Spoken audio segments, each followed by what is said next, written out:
a millennial real estate hawk, Samantha DeBianchi of DeBianchi Real Estate. Sam, let's talk about millennials who want to get into real estate. I understand that you heard about this survey, by the way. And of course. It's good news for the numbers right now, but bad news in terms of people believing that they have enough money to get into real estate. But you've got a way that millennials can do that. Right. So what I'm seeing more and more is that people, if they can't afford their primary home, let's say in California, where a one-bedroom could cost $1 million.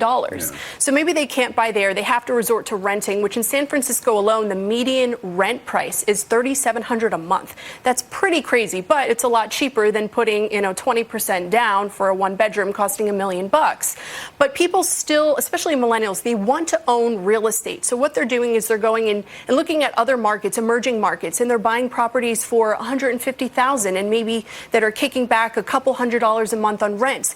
And they're collecting more and more of these, and they're paying for their rent plus some. And it's funny enough, that's exactly what I'm doing. So I am maybe the anti-realtor in that sense, but I do rent my primary. So this is like the game Monopoly, where you buy houses to rent them out, and it pays off. Yes, and I actually rent my primary, and I own 9 single-family homes, and they pay for my rent plus put money in my pocket. It's all about the passive income, that extra cash flow, having that. Plus, there's a lot of tax benefits as well as far as owning property. What kind specifically? I mean, I can write off all kinds of things. When I'm furnishing the properties, I'm putting them on Airbnb, so I have benefits behind that. And again, the long-term appreciation. I mean, I sold one of my homes after 2 years. I made $175,000 after 2 years. Good deal. Good deal. Jerry, what do you think of this?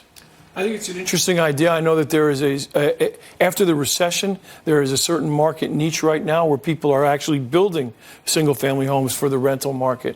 But in the end, most Americans, when you talk to them, and we poll kids coming out of college every year, when they start a family, they want to have a single-family house with a backyard in a good school district that they can own.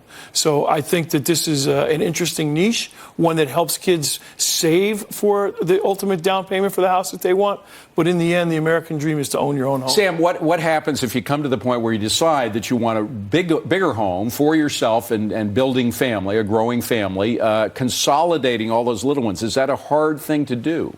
As far as me personally? Selling them off, because eventually you're going to want to sell them off to get a bigger place for yourself. So something I always say is you should only buy if you can. And I always suggest this to everyone else, you have to have the money in the bank. You have to have that security. And I sell them off as I see that I can make money from them. I mean, the one I made $175, another one I made $300. But the ones that I know that I'm not going to make any money, I hold and I wait and I wait and I wait. And I would like to say, people want to buy these homes, but if they can't, renting is a great option and an option that people shouldn't downplay. We should say you got a very personal reason for wanting to consolidate, because you got a new ring on your finger and you're going to be growing a family yourself, right? Yes, very soon. Congratulations. Thank you. Jerry, great to see you. Thank you for being here. Appreciate it.